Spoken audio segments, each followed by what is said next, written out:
सम्मानित क्रांतिकारी मातृशक्ति के लिए मेरे दिल की गहराइयों से बहुत बहुत धन्यवाद, आभार। जो आप अपने अधिकारों के लिए लगातार सड़कों पे हो तो अपने लिए जोरदार ताली बजाइएगा। और जैसे कि आप सभी सम्मानित बहने जानते हैं कि हम 11 जून को अपने सूबे के माननीय मुख्यमंत्री जी श्री पुष्कर सिंह धामी जी से मिलने गए थे और वहाँ पे हमने विस्तारपूर्वक अपनी बात रखी। समथिंग मुख्यमंत्री जी से हमारी आधा घंटे तक बात हुई, जबकि समय 3 या 6 मिनट का होता है। मैंने इंडिविजुअली समथिंग 20 मिनट तक बोला होगा और जब तक मैं चुप नहीं हुई तब तक मुख्यमंत्री जी हमको सुन रहे थे। तो हमने क्या क्या बात उनसे की मैं वो आप उनको बताना चाहती हूँ और उन्होंने क्या हमसे बात की मैं बताना चाहूँगी। हमारे सबसे पहले झूठे वादा करते हैं, लेकिन हमें विश्वास है कि मुख्यमंत्री जी जरूर इसमें काम करेंगे। वो कह रहे थे कि तुम्हारे बोला सहकारिता मंत्री कह रहा था कि LOC का जो मामला है वो श्रीनगर को उत्तराखंड का नहीं है। कितना दुर्भाग्यपूर्ण बात है। मुख्यमंत्री जी स्वयं 18 अप्रैल को यहाँ पे आना चाह रहे थे, हमारे धरने में आना चाह रहे थे, लेकिन उन्होंने कहा कि सहकारिता मंत्री धन सिंह रावत जी का नाम लिया कि धन सिंह रावत जी ने कहा कि ये LOC नामक कंपनी हमारे प्रदेश से कोई लेना देना नहीं है, कंपनी का लेना देना नहीं है, तो इन माँ बहनों को तो लेना देना है। ये तो तुम्हारे वोटर हैं, ये कहाँ से आई है माँ बहन बेटियाँ? कल किस मुँह से हमारा धन सिंह भाई हमारे बीच आएगा? इससे बड़ा दुर्भाग्यपूर्ण क्या हो सकता है? और गांव-गांव जाकर के धन सिंह रावत जी कह रहे बोला कि लोगों को समझाओ कि LOC में हमारा कोई लेना देना नहीं है। उन्हें मदद करनी चाहिए थी। उन्हें सहकारिता मंत्री होने के नाते, जनप्रतिनिधि होने के नाते यहाँ पे आकर के अपने बहनों को आश्वासन देना चाहिए था कि चाहे उनसे संबंधित हो या ना हो तो भी उन्हें यहाँ पे आना चाहिए था। दिक्कत कहाँ है? यदि संबंधित तब तो बहुत ही बड़ी बात है। अगर संबंधित तो तब तो भेजे और भी ज्यादा उल्टा हो कि भूले हमारा संबंधित लेकिन हम आपको मदद करा था। इसका मतलब आप चोर हो भाई, इसका मतलब आप चोर न केवल संबंध नहीं है, आप चोर हो कि आपने यहाँ पे आकर मिलने की हिम्मत नहीं की। तो मैं इस मंच के माध्यम से 70 के 70 विधायकों को लानत देती हूँ मेरे भाई बहनों। जनप्रतिनिधि जन का घटी है तुम्हारे प्रतिनिधि बीच तुम कितना भूषण दिया था तो बहुत बड़ी बात हुआ था, तुम भूषण नहीं उठाना है ना। तो आप लोग जरूर जागरूक हो। धन सिंह रावत मुर्दाबाद मुर्दाबाद मुर्दाबाद, धन सिंह रावत मुर्दाबाद मुर्दाबाद मुर्दाबाद। सहकारिता मंत्री इस्तीफा दो, इस्तीफा दो, इस्तीफा दो, सहकारिता मंत्री इस्तीफा दो, इस्तीफा दो, इस्तीफा दो। सहकारिता मंत्री शर्म करो, शर्म करो, शर्म करो। शासन प्रशासन होश में आओ, होश में आओ, होश में आओ। केंद्र सरकार होश में आओ, होश में आओ, होश में आओ। राज्य सरकार होश में आओ, होश में आओ, होश में आओ। होश में तुमको आना होगा, वरना वापस जाना होगा, होश में तुमको आना होगा, वरना वापस जाना होगा। जनता का पाई पाई चुकाना होगा, चुकाना होगा, चुकाना होगा, जनता का पाई पाई चुकाना होगा, चुकाना होगा, चुकाना होगा। बहुत बहुत धन्यवाद। मैं तुम्हें कौन जानूं तो है ना। तो मैंने कहा ये सर आपकी हेडिंग है, जांच करना, जेल डालना, जो कुछ भी ये आपकी हेडिंग है। हमारे आपसे मांग है कि आप इमरजेंसी फंड बनाइए, तुरंत बनाइए और जितने भी हमारे पीड़ित लोग हैं उनका पैसा सम्मान सहित वापस दें। दूसरा ऑप्शन, केंद्र में भी आप सरकार है, आप वहाँ से बजट पास कीजिएगा तब हमारा पैसा चुकाएगा। तीसरा ऑप्शन, आप NP एक नेशनल फंड होता है क्राउडिंग फंडिंग, सभी लोग कोई 2 रुपये जमा करेगा, कोई 1 रुपये जमा करेगा, वो करें और हमारे लोगों का पैसा दें। तो सर ने कहा कि हम इसमें 100% आपका काम करेंगे। मैं वहाँ पे टेबल बचा के आई हूँ गुस्से में कि सर आपको करना पड़ेगा, ऐसा नहीं कर रहे हो कि काम करेंगे, करना पड़ेगा आपको काम, ये सब आपकी जिम्मेदारी थी, हम बिल्कुल बर्दाश्त नहीं करेंगे।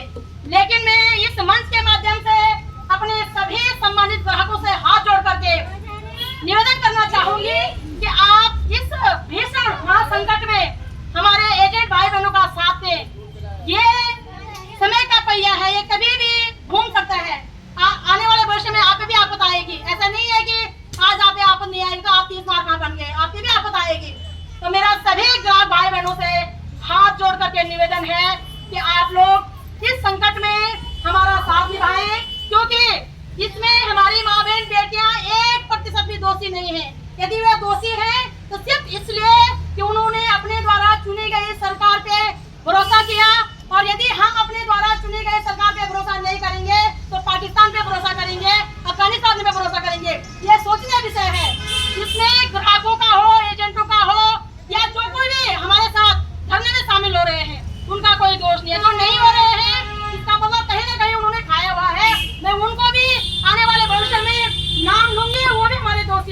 उन्हें लीड करना चाहिए। जो घरों में छुपे हुए हैं, चाहे वो एजेंट छुपे हुए हो, चाहे ब्रांच मैनेजर छुपे हुए हो या आजीवर छुपे हुए हो, जो भी छुपे हुए हैं, कहीं ना कहीं वो हमारा साथ देने वाले, तो उनके दिल में भी कहीं ना कहीं पाप है।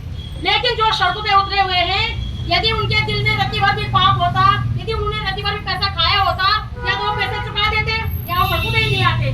तो कहीं ना कहीं ये निर्दोष भाई बहन है जो सड़कों पे अपनी मांग रख रहे हैं, इनके निश्चलता के लिए, इनके निष्पाप के लिए और इनकी ईमानदारी के लिए ताली बजनी चाहिए कि आप लोग पीड़ित भी हो, उसके बावजूद भी सड़कों पे अपनी लड़ाई लड़ रहे हो।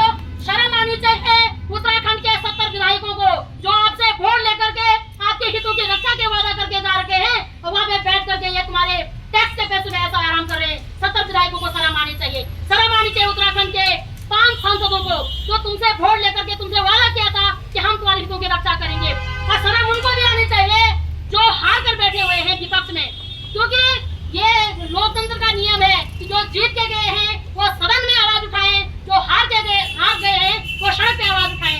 लेकिन इस वर्तमान समय में हमारी मातृशक्ति के साथ न जीते हुए हमारे विधायक सांसद खड़े हैं, न हारे हुए खड़े हैं। कल के टाइम में किस मुंह से आपसे वोट मांगने आएंगे? इन्हें शर्म नहीं आएगी? किस मुंह से कहेंगे कि माताओं बहनों कि तुम हमारे माँ बहन बेटियां हैं? किस मुंह से कहेंगे? मैं आपसे भी निवेदन करूंगी कि कोई भी राजनीतिक पार्टी, कोई भी नेता महिलाओं के बीच यदि वोट मांगने आएगा तो हमारी मुंह की खाएगा। वो शर्म आनी चाहिए उनको, चाहे वो विधायक हो, सांसद हो या पार्षद ही क्यों न हो, इन्हें शर्म आनी चाहिए। क्या उत्तराखंड में एक भी पार्षद, एक भी सांसद, एक भी विधायक नहीं है? एक भी ये जो आजकल जीते हुए आप लोग देख रहे होंगे पंचायती चुनाव होने वाले हैं, सबने लिखा हुआ है जुझारू कर्मठ का। किस बात के जुझारू, किस बात के कर्मठ हो आप लोग? जब आप लोगों ने जन मुद्दे नहीं उठाने हैं, ये माँ बहन बेटियां किसकी है? कोई पाकिस्तान से आए हुआ है क्या? सारी हमारी गढ़वाल की तो माँ बहन बेटियां हैं। दर्द नहीं है अपनी माँ बहन बेटियों का? तो साथियों, हमें हमारे सूबे के मुख्यमंत्री जी ने आश्वासन किया है, लेकिन आश्वासन हमारे लिए काफी नहीं है। वो इस पे काम नहीं करेंगे। हम मुख्यमंत्री जी का भी ईट बता देंगे। इस बात शब्द में कह रहे हैं हम। आज तक ये था कि हम नहीं मिले थे, ये हमारा एक उम्मीद थी कि नहीं मिले थे, लेकिन हम मिलके आ गए हैं। हम 11 जुलाई तक इंतजार करेंगे। 11 जुलाई तक स्वयं मुख्यमंत्री कोई निर्णय लेंगे तो मुख्यमंत्री जी का न केवल राजनीतिक विरोध करेंगे, सामाजिक विरोध भी किया जाएगा और अपने हाथ से हम उनको टोक जवाब देंगे। उनसे कहेंगे हमें ऐसे झूठे मुख्यमंत्री नहीं चाहिए जो जनता से झूठे वादा करते हैं। लेकिन हमें विश्वास है कि मुख्यमंत्री जी जरूर इसमें काम करेंगे। वो कह रहे थे आप निकलो उम्मीदवार, क्या उम्मीद रखे हम इन द्वारों से बताओ? लेकिन आप लोगों को मातृशक्ति को खासकर यह सोचना पड़ेगा क्योंकि इस समय आपको आपकी आंख खोलने का है। जब LUCC नामक कंपनी पे आपके ऊपर महा घोटाला का जो ये बार लगा है, कोई आपके साथ खड़ा नहीं हुआ, कोई भी नहीं। आपके परिवार का नहीं खड़ा हुआ, रिश्तेदार खड़ा नहीं हुआ, समाज खड़ा नहीं हुआ, ये राजनीतिक पार्टियां खड़ी नहीं हुई, धर्म खड़ा नहीं हुआ, आपकी जाति खड़ी नहीं हुई। बताओ हुई किसी की कोई बहुत का साथ खड़ा? क्यों वोट दो रहे तुम इन लोगों का? कल के समय कोई भी यहाँ पे राजनीतिक पार्टी तुम झंडा उठाने के लिए चले जाओगे, कोई भी एक धार्मिक गुरु आएगा तुम पीछे से भाग जाओगे। कितने लोग तुम्हारे हेल्प करेंगे बताओ जरा? क्यों तुम्हें सदियों से वोट बनाया जा रहा है? मैं बहुत ही ज्यादा आक्रोशित हूँ मेरे भाई बहनों, पर आक्रोशित इसलिए नहीं हूँ कि चोरों ने डकैतों ने ठगी की। आक्रोशित इसलिए हूँ कि हमारे द्वारा चुनी गई सरकारों ने उन्हें NOC दी। आक्रोशित इसलिए हूँ कि इन लोगों ने हमारी हितों की रक्षा के वादा किया था, आज हमारे साथ कोई खड़े नहीं है। आक्रोशित इसलिए हूँ कि हमारे भाई, ये भाई जितने भी बैठे हुए हैं रक्षाबंधन के दिन अपनी कलाई पे राखी बंधन मनाते हैं, आज कोई भाई हमारे साथ खड़ा नहीं है। आक्रोशित इसलिए हूँ कि हमारे पतिदेव संस्कारों के नाम पे हमारे सिंदूर में मांग भरते हैं, आज हमारे साथ कोई खड़ा नहीं है। आक्रोशित इसलिए हूँ कि हमारा मायका कहता है कि बेटी हमारी इज्जत रखना, हम उनकी इज्जत करते हैं, आज हमारे साथ खड़े नहीं है। आक्रोशित इसलिए हूँ कि हमारे सास ससुर, हमारा ससुराल हमसे कहता है कि हमारे परिवार की लाज रखना, आज वो हमारे साथ खड़ा नहीं है। आक्रोशित इसलिए हूँ हमारा धर्म कहता है कि इस धार्मिक बहने हमारी लाज है, आज हमारा धर्म हमारे साथ खड़ा नहीं है। आक्रोशित इसलिए हूँ यह समाज कहता है कि महिलाएं समाज का आईना है, लेकिन आज समाज हमारे साथ खड़ा नहीं है। तो कौन हमारे साथ खड़ा है बताओ? कौन हमारे साथ खड़ा? ये सिस्टम हमारे साथ खड़ा नहीं है। मोटे मोटे अक्षर में लिखा जाता है बेटी बचाओ बेटी पढ़ाओ,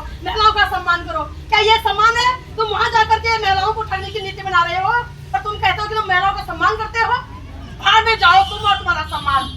ऐसे झूठे जनप्रतिनिधियों के, ऐसे पाखंडी लोगों तो सब चीज बाहर में जाए जो माँ बहन बेटी के साथ खड़े नहीं हो सकते हैं। आज हमारी माँ बहन बेटियां सड़कों पे जबरदस्त भटकने के लिए मजबूर हो गई है, लेकिन आपको निराशा होने की आवश्यकता नहीं है। मैं स्पष्ट शब्दों में कह देना चाहती हूँ, गलती है कि आप लोगों ने अपना अस्तित्व नहीं पहचाना। ये गलती आप लोगों की है और आप लोगों को अपना अस्तित्व आज पहचानना ही पड़ेगा।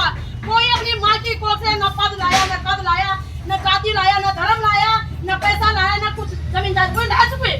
कोई जाति में समझ तो जरा कुछ है ना। जब नहीं लाया, आपकी भी उतनी ही हिस्सेदारी है जितने पद करने बैठे लोगों की है, जो आपको समझना पड़ेगा। और आपको अब अपना अधिकार इनके हलक से खींच करके निकालना पड़ेगा। इनकी हिम्मत नहीं होनी चाहिए माता शक्ति के ऊपर उंगली उठाने की भी। ये ठगना, ये बलात्कार, ये शोषण तो बहुत दूर की बात है, किसकी हिम्मत नहीं होनी चाहिए एक भी माँ बहन बेटियों के ऊपर उंगली उठाने की भी। लेकिन ये तब होगा जब आप अपनी शक्ति को पहचानोगे। तो आपको अपनी शक्ति पहचाननी पड़ेगी। आपका पैसा सरकार को रहा, सरकार का बाप देगा। सरकार को पता होना चाहिए, सरकार को पता होना चाहिए कि आपके प्रदेश में कितने डकैत घूम रहे हैं। सरकार को पता होना चाहिए कि आपके प्रदेश की माँ बहन बेटी की स्थिति क्या है। सरकार को पता होना चाहिए कि आपके प्रदेश की बेरोजगार की स्थिति क्या है। ये हमारी ड्यूटी नहीं है, ये सरकार की ड्यूटी है। सरकार को इसलिए वोट दिया जाता है, इसलिए टैक्स दिया जाता है, और जो पद करने बैठे अधिकारीगण है इसलिए उन्हें तनख्वाह दी जाती है कि वो समाज में जाकर के पता करे कि कितने लोग बेरोजगार है, कितने लोग परेशानी, कितने लोग प्रताड़ित है। ये हमारी जिम्मेदारी नहीं है। ये जिम्मेदारी किसकी है? शासन प्रशासन की, न्याय आयोग की जिम्मेदारी है। लेकिन ये लोग वोट मांगते समय, टैक्स मांगते समय हमारे हाथ आगे ये सर झुकाने लग जाते हैं, हाथ धोने लग जाते हैं। और आज हमें इनकी जरूरत है। एक भी व्यक्ति यहाँ पे खड़ा नहीं हो रहा है। तो ये परिस्थिति आप लोगों ने कहीं न कहीं अज्ञानता की वजह से, अपने प्रति जागरूक न होने की वजह से पैदा किया है। आप ही लोग इस परिस्थिति से बाहर निकालो, अपने को भी और अपने आने वाली पीढ़ी को भी, ताकि आने वाले भविष्य में कोई भी ठग इस प्रकार का ठग की योजना न बना सके और कोई भी सरकार ऐसे डकैतों को किसी भी प्रकार की अनुमति न दे सके। क्या आप लोग अपने अधिकारों के लिए लड़ने के लिए तैयार हो? आपको तैयार होना चाहिए मेरे भाई बहनों। आप देख लीजिएगा, आज जब हमने यह पहल शुरू करी तो ऋषिकेश में हमारा 32वां दिन है धर्मस्थल का, डोईवाला में हमारा 13वां दिन है, और देहरादून जो हमारी स्थायी राजधानी है वहाँ पे 12वां दिन है। और सभी वहाँ पे श्रीनगर के सिवाय साथियों, बहुत ही दुर्भाग्यपूर्ण बात है, श्रीनगर के राजनीतिक दल भी मर चुके हैं, सामाजिक संगठन भी मर चुके हैं, और जो ये धार्मिक संगठन सभी मर चुके हैं साथियों। श्रीनगर के सिवाय सभी जगह लोग धरने में समर्थन देने जा रहे हैं। इस श्रीनगर में कोई क्या बिगाड़ा आपने श्रीनगर वासियों को? बताओ जरा, क्या गुनाह किया आप लोगों ने? हम जो ऐसे नहीं कह रही, हम जो बोला कि मतलब चरित्र हम नहीं कह रहा, हम ना इज्जत से बैठे हुए यहाँ पे गाली गलौज नहीं कर रहे ना। लेकिन क्या बिगाड़ा हम श्रीनगर वासियों को? बता, शर्म आनी चाहिए श्रीनगर वासियों को कि श्रीनगर वासी जो अपने माँ बहन बेटियों का यहाँ पे समर्थन नहीं दे रहे, उल्टा पेमेंट कर रहे कि कमीशन खाए भाई। आपको कमीशन खाने के लिए शासन प्रशासन को वो करना चाहिए, उन्हें कटघरे में खड़ा करना चाहिए। वो 28% GST ले रहे हैं, 14% राज्य सरकार और 14% केंद्र सरकार। हम लोग काम करना चाह तब जाकर तुम वो खुद कमीशन नहीं बोला। सबसे बड़ा कमीशन बोलना बंद करो। वो तुम लोगों की मेहनत की कमाई थी, तनख्वाह तुम्हारी। कमीशन क्यों है? कमीशन दुआ तो तुम जो फ्री में मिल जा रहा है। ये तुम्हारी खून पसीने के पैसे की कमाई थी जो तुम दिन दोपहर में, या जून में हो चाहे बरसात हो चाहे सर्दी हो, हम लोग घरों में जम करना थे। तुम्हारी मेहनत नहीं थी ये। क्या जो हमारे पुलिस वाले भेजे तुम ड्यूटी दियो लोगो और वो तब वो कमीशन को ढंग लेते, वो मेहनत नहीं हुआ। ये मेरा आदमी आर्मी में और आर्मी में आप जान खतरा में हुआ था, हमने इनको कमीशन तनख्वाह ना उनकी खून पसीने की। ये जो टीचर प्रण हुआ लो वो तनख्वाह है। कैसे बोल दिया कि तुम्हारी कमीशन क्या होता है? कैसे बोल दिया कि कमीशन खा रहे हो तुम लोग? किस बात की कमीशन खा रहे हैं? खा रहे हो तो फिर चेक करो, तुम्हारे पास शासन है, प्रशासन है, ईडी है, सीबीआई जांच कराओ हमारी कि क्या कमीशन है। खा को करो मारो कमीशन, कमीशन नीचे मार खा रहो दो तो बार हम उनका को तो नहीं कहना ना। अगर के वीर भी घर में अगर पहुंच रहो ना तो तुम लोग ये टोटा सोचा छो, ये दिन तो पर भैर मन सा इन छो कि ऊपर से दे देना हम लोग, है ना। तो शर्म आनी चाहिए उन व्यक्तियों को जो कह रहे कमीशन खाया। शर्म आनी चाहिए शासन प्रशासन को, शर्म आनी चाहिए समाज को, शर्म आनी चाहिए जाति धर्म के नाम पर उन्माद फैलाने वाले लोगों को। आज अपनी माँ बहन बेटी के साथ कोई खड़ा नहीं हमें भी आनी चाहिए कि हमने अपनी अस्तित्व को नहीं पहचाना। बहुत दुर्भाग्यपूर्ण बात। हम कितने विराट, हमारा कितने विराट, जितना विराट प्रकट आज तक उतना विराट हमारा हम लोग जब तुम्हें सभी को पता मैं एक शिशु जन्म जोड़ में 20 जन्म कर दो। हम एक शिशु को जन्म देने की क्षमता रखते हैं, सीना फाड़ के दूध पिलाने की क्षमता रखते हैं, हम एक घर को त्याग करके दूसरे घर को बसाने की क्षमता रखते हैं। और आज हमने अरे अस्तित्व पे उन्होंने उंगली दिखा दी। ये हमें उल्लू समझ रहे हैं, ये हमें कमजोर समझ रहे हैं। हमने सिर्फ इसलिए बर्दाश्त किया क्योंकि हम इन्हें अपना मानते हैं, इसलिए बर्दाश्त किया। यदि हम भी निवेदन रहा ये संसार चलो आप लोग देखना वाले बहनों लगातार खबर होनी कि कैसी महिला हुए अपन जो काट काट रमदानी कैसे अपन जो हत्या करा देने तो क्या हम भी क्या नहीं संसार इस समाज के साथ हम ही निकाल दिया। हम तो भी पूरा मैदान छोड़ के नहीं छोड़ो ना, लेकिन अपने अस्तित्व के लिए हमने लड़ना है, हमने जीतना है और जीत के दिखाना है। किसी की हिम्मत नहीं होनी चाहिए हमारे अधिकारों का हनन करने की। और मैं आप लोगों से बोलना चाहूँ आप निराश बिल्कुल भी ना हुआ। ये हमारे पैद कर लोग चाहे वो धर्मगुरु हो, वो साइंटिस्ट हो, वैज्ञानिक हो, खिलाड़ी हो, जो कोई भी हो, डज नॉट मैटर। वो किसी भी पद पे बैठा हुआ हो, जननी ने पैदा किया है उसे और हमारे द्वारा चुने गए हैं ये, है ना। तो हम अपने द्वारा जन्म दिए लोगों से क्यों डरे और अपने द्वारा चुनी गई सरकार से क्यों डरे। हम अब डरने की बारी उनकी है, हम लड़ेंगे और अपने अधिकार लेकर रहेंगे। निराश होना नीचे फिर से मैं दोबारा बोल दूं सभी ग्राहकों को, प्लीज मेरे भाई बहनों आप लोग एक भी एजेंट को टॉर्चर ना करें। अबे था खुद प्रशासन ने हमें बोल रखा है यदि बुरा टॉर्चर करेंगे तो उनके खिलाफ दायरा दर्ज कर सकते हो, लेकिन हम नहीं चाहना कि हम उनके खिलाफ दायरा दर्ज करा, है ना। कि नहीं कि हमारे तो कोई गलत नहीं, सारी गलत सरकार है, सरकार ने सीधे सरकार लोग घर में फैले, है ना। गलत सरकार है और गलत अगर बोलना के एक में ना गलत हम करा को बीच हम भी तो आन खाना था कल कल 40 लाख लगा 40 लाख। अब फोन कैसे लगता है उदाहरण से बोलूंगी तो रात अपनी गलती स्वीकार करे, शासन प्रशासन की अपनी गलती स्वीकार करे और अविलंब हमारे लोगों का पैसा सम्मान सहित में वापस चाहिए। मुख्यमंत्री जी कान खोल करके सुन लो, मैं ना एक जानती हूँ, ना बट जानती हूँ, ना दाएं ना बाएं जानती हूँ, मैं कुछ भी जान दो। आप ना हम तो ये आश्वासन दिए 11 जुलाई से पहले आपको अपनी माँ बहन बेटियों को आश्वासन जो आपने दिया है उसका आधिकारिक बयान जारी करना होगा। लोगों का पैसा सम्मान सहित उन्हें वापस लौटाना होगा, अन्यथा इतिहास गवाह रहेगा कि आप झूठे मुख्यमंत्री हो और हम स्वयं आपके कॉलर खींच करके सड़क पे लाएंगे। हमें ऐसे लोगों की जरूरत है ही नहीं पद पदों पे, और वैसे हमें उम्मीद है कि आप काम करोगे। और ये लानत जान दो धन सिंह रावत जेल जय भजिल ने